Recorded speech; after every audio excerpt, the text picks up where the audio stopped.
بسم الله الرحمن الرحيم daawadayaal waa sheekadii qisadii jacaylka ahayd ee ay ku talagalay socotay ahayd danyar galay dooq jacayl daafshiil baa dar yeeshay qisadani oo qaybtii hore u dhaweysatee u daawateen ayaan qaybtii labaad idin bilaabayaa sida aada ogsoon tihiin maxamuud oo ahaa macallin private ku dhiga dalka Kenya gaar ahaan Nairobi iyo hodan oo ardaydiisii ahayd gabar aad iyo aada u qurux badan horay aydan kugu soo cadeeyay ayaa waxa ay jacaylkii uu qarsan waayay waxaa garab ku siiyay ardadii dhammaan oo u gurmatay sidii labadooda la iskaga horkeeni lahaa waxayna ku guuleysteen in jacaylkii ka dhaadhiciyaan hodan oo ay aqbasho jacaylkiina halka ayuu ka ambaqaaday hadhicin hadhiilinin hadala naxariisa dhambaalla dhammaan muddo 2 sano ee socday waxaa go-aan lagu gaaray in ay isguursadaan aqal galaan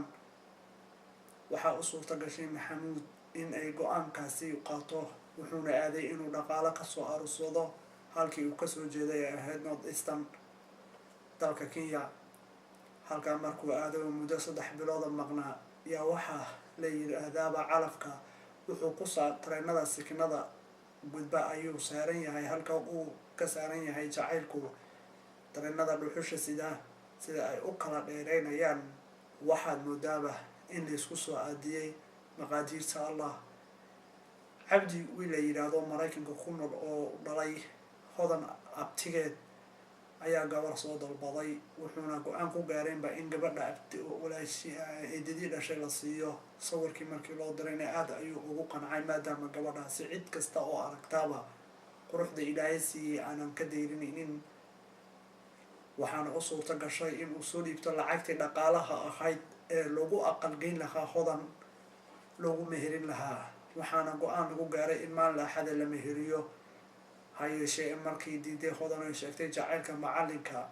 ayaa waxaa ku kacay dadyo fara badan oo qaraabo oo la yidhi macallinkan faqiirka ah ee jeesada dishay iska ilow Mareykanka ayaa lagu geynayaa oo aad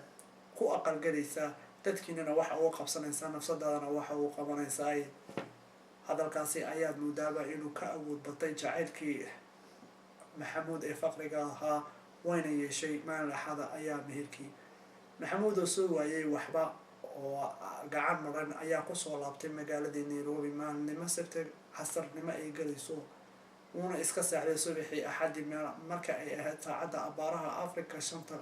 subaxnimo ayaa amaba 11 subaxnimo hadba sida loo yaqaan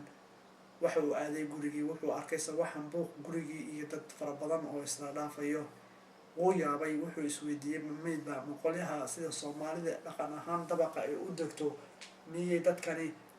dad kala miya wuxuuna galay gurigii wuxuu arkay gabadhii hodan aabaheed iyo walaaladeed wax salaama ayuu waayay cali oo halkaa fadhiyay oo ardaydiisa ka mid ah marxaladana la socday ayaa banaanka u soo saaray oo u sheegay inuu jacayl gabadha caawa meher halkan ka socda la meherinaayana hodan dheg jaraq uu sameeyay guriga ayuu ku laabtay away hodan waxaana gaabku soo gacan sayray oo kasoo eriyay u diiday inuu hodan arko hodan aabaheed iyo walaaladeed yiri guriga haduu dhaaf weydo wax xun ayaa la kulmaysaa banaanka ayuu u soo baxay isagoo oo la kala qoonjaxaya ama la kala riixayo wuxuuna halkaa ku dhacay isagoo oo ka awood baday jacaylka wadnihiina gadoomay markuu dhulkii ku dhacay ay uu sooxay waxa ambulance qaaday